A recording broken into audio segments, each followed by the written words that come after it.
আগামী বিধানসভা নির্বাচনের আগে রাজ্য জুড়ে চলছে এসআইআর অর্থাৎ ভোটার তালিকায় বিশেষ নিবিড় সংশোধন। কিন্তু তাকে ঘিরেই আবারও তৈরি হয়েছে বিতর্ক। গোঘাটের শ্যামবাজার পঞ্চায়েতের সামনে এসেছে এমন এক ঘটনা যা হতবাক করেছে সাধারণ মানুষকেও। সবচেয়ে চাঞ্চল্যকর অভিযোগ উঠেছে তৃণমূল প্রধান প্রভাত গোস্বামীর পক্ষ থেকে। তিনি জানিয়েছেন 2002 সালে প্রকাশিত ভোটার তালিকায় শুধু তাঁর নামই নয়, তাঁর পুরো পরিবারের নাম নেই। বৃদ্ধ বাবা মা কাকা কাকিমা কারো নামই তালিকায় নেই। অথচ তাঁর বাবা চিত্তরঞ্জন গোস্বামী, যিনি পঞ্চায়েতের প্রাক্তন উপপ্রধান, 1971 সাল থেকে নির্ভুলভাবে ভোট দিয়ে আসছেন। সম্প্রতি 2024 সালের লোকসভা নির্বাচনেও তাঁরা সকলে বুথে গিয়ে ভোট দিয়েছে। এ বিষয়ে প্রভাতবাবু বলেন, এটি সম্পূর্ণ নির্বাচন কমিশনের গাফিলতি। বিজেপি যেভাবে নির্বাচন কমিশনকে সাথে নিয়ে আসল ভোটারদের বাদ দিয়ে ভোট করাতে চাইছে, তা বাংলার মানুষ কখনো মেনে নেবে না। ভোটের আগে 2 মাসের মধ্যে এসআইআর নির্বাচন কমিশনের হঠকারী সিদ্ধান্ত। এই ঘটনা প্রকাশ্যে আসতেই আরও তীব্র হয়েছে বিতর্ক। আগামী দিনে নির্বাচন কমিশন কী পদক্ষেপ নেয় এবং বাদ পড়া ভোটারদের নাম কিভাবে সংশোধিত হবে সেদিকেই নজর এলাকাবাসীর। 1971 সাল থেকে ভোটার। 1971 সালে যখন ভোটার আমি ছিলাম, ভোটার লিস্টে নাম আছে, আমি তখন আমার বয়স হচ্ছে 23 বছর। তখন থেকে আমি ভোট দিয়ে আসছি, কোনো ভোটে বাদ নাই। আমার প্রত্যেকটা ভোটে আমি ভোট দিয়ে আসছি। আমার আজ প্রায় 79 বছর বয়স। এই 79 বছরের মধ্যে আমার এখন দেখছি ভোটারের নাম নাই। ভোটারের নাম কী জন্য নাই আমরা কিছু বুঝতে পারছি না। নির্বাচন কমিশনের কীরকম ধরনের ভুল এগুলো, যে আমরা ভোট দিতে পারছি না, আমাদের নাম বাদ চলে গেছে গোটা ফ্যামিলি।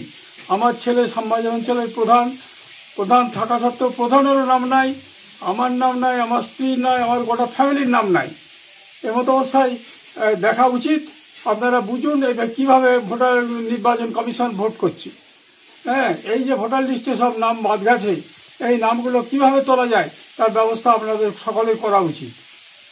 আবার এটা নির্বাচন কমিশনের ভুল, নির্বাচন কমিশনের এটা গরমিল সবটাই।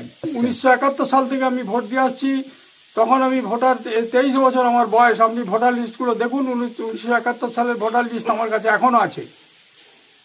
হ্যাঁ, আমরা আতঙ্কে আছি, আমাদের নাম পাশে বাদ চলে যায়। এই জন্যে আমার নাম চিত্তরঞ্জন গোস্বামী, আমার ছেলে প্রধান, আমিও উপপ্রধান ছিলাম, প্রধান ইনচার্জ ছিলাম।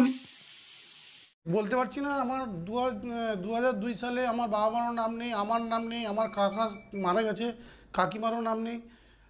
কিন্তু আমাদের 1971 সালে আমার বাবার নাম ছিল, আমার বাবার নাম ছিল, আমার ঠাকুমার নাম ছিল, আমার বাবার ঠাকুমার নাম ছিল। এখন আমাদের নাম নেই, বাদ পড়ে গেছে। এটা তো সম্পূর্ণ নির্বাচন কমিশনের গাফিলতির জন্য হয়েছে। তাদের এই হটকারী সিদ্ধান্তের জন্য এইসব নাম বাদ গেছে। কী করে জানালে বাদ যেতে পারে আমাদের নাম? আমি প্রধান হিসেবে আমি বাড়ির লোককে বোঝাচ্ছি যে চিন্তা করে আর কিছু নেই। আমাদের দিদিমণি বলেছে যে বৈধ ভোটার একটাও বাদ দেওয়া যাবে না। আমি নিজে ক্যাম্পে আছি, ক্যাম্প চালাচ্ছি এবং প্রত্যেককে বলছি ভয় পেতে হবে না, আমাদের দল আপনাদের পাশে আছে। হ্যাঁ, বাড়িতেও বলেছি, বাবা মা, বয়স্ক বাবা মা চিন্তা ভাবনা করছে। আমরা তো আজকের এখানের লোক না, আমরা 10 পুরুষের কাগজ দেখিয়ে দিতে পারবো। এটা নির্বাচন কমিশনের গাফলতি, সম্পূর্ণ হটকারী সিদ্ধান্ত। এই ভোটের আগে যেভাবে এখন এই 2 মাসের মধ্যে এসআইআর শুরু করেছে, তাই তো আরও বাদ যাবে। এটা সম্পূর্ণ নির্বাচন কমিশন গাফলতির জন্য বাদ গেছে নামটা। আমি শ্যামবাজার গ্রাম পঞ্চায়েত প্রধান, হুগলি, কোঘাট। আমার নামও নেই, আমার বাবার নাম নেই, আমার মায়ের নাম নেই, মারা গেছে তার নামও নেই। বিজেপি যেভাবে নির্বাচন কমিশনকে সামনে রেখে আসল ভোটারকে বাদ দিয়ে নির্বাচনে যেতে চাইছে, সেটা কখনোই এ রাজ্যের মানুষ মেনে নেবে না। এর প্রতিবাদ হবেই। নির্বাচন কমিশন কি ভেবেছে যেভাবে আমাদের নাম বাদ দেওয়া হবে? আমাদের যা যা কাগজ আছে, তার কাগজ আছে নাকি? সেই কাগজ দেখাতে পারবে নির্বাচন কমিশন? আমার যা ডকুমেন্টস আছে, এসব বিজেপিকে সাহায্য করছে নির্বাচন কমিশন পেছন থেকে। পেছনে বিজেপি, সামনে হচ্ছে নির্বাচন কমিশনকে সামনে রেখে নির্বাচনী বৈতরণী পাওয়ার চেষ্টা করছে। কিন্তু কখনোই এই রাজ্যের মানুষ মেনে নেবে না। পরিবারের লোককে আশ্বস্ত করছি যে কিছুই হবে না, কারণ আমাদের ডকুমেন্টস আছে। এবং নিজেও আমি ক্যাম্পে যাচ্ছি, অনেক মানুষ এসে কান্নাকাটি করছে, ভয়ে ভীতগ্রস্ত অবস্থা তাদেরকে বুঝাচ্ছি যে কেউ কোনো নাম বাদ যাবে না। আমি নিজে 2টো ক্যাম্পে নজরদারি চালাচ্ছি, একটা ক্যাম্পে আমাদের আরেকজন আছে চালাচ্ছে। আপনার নাম? প্রভাত গোস্বামী, শ্যামবাজার গ্রাম পঞ্চায়েত প্রধান। দেখুন, পুরোপুরিভাবে এই এসআইআরটা করছে যেটা নির্বাচন কমিশন, সেটা একটা নিরপেক্ষ। আপনারা প্রত্যেকেই জানেন, যদি কোনো বৈধ ভোটার থেকে থাকে অবশ্যই তার নাম উঠবে, কিন্তু যারা অবৈধ তাদের নাম কোনোদিন উঠবে না। এটা সম্পূর্ণভাবে তৃণমূল কংগ্রেস বা ওখানকার যে প্রধান, এটা বিজেপির উপর দোষ চাপানোর চেষ্টা করছে। আখেরে উনি রাজনীতির ফায়দা লোটার চেষ্টা করছেন, এতে করে যদি ওনার নামটা করা যায়। কিন্তু আমরা বলছি সম্পূর্ণভাবে নির্বাচন কমিশন নিরপেক্ষভাবে করছেন। যদি উনি অবৈধ না হয়ে থাকেন, যদি বৈধ হন, তবে কিন্তু ওনার নামটা উঠবে, নাহলে কিন্তু ওনাকে এখান থেকে চলে যেতে হবে।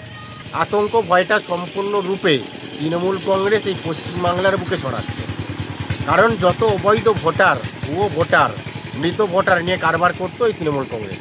এর আগেও ভোটে দেখেছেন, বিহার নির্বাচন দেখিয়ে দিয়েছে, মৃত ভোটার, ভুয়ো ভোটার সব বাদ দেওয়ার পর ওখানে বিজেপি জয়জয়কার, এনডিএ সরকার হয়েছে। শীততাপ নিয়ন্ত্রিত অত্যাধুনিক রেস্টুরেন্ট ময়ূখ রেস্টুরেন্ট। এখানে পাবেন চাইনিজ, পোলাও, বিরিয়ানি, তন্দুরি সহ সমস্ত রকম খাবার।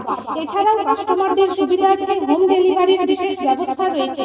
পাশাপাশি যে কোনো অনুষ্ঠানের জন্য ভাড়া দেওয়া হয়। আমাদের ঠিকানা খানাকুল হেলান সংলগ্ন তিলক চক।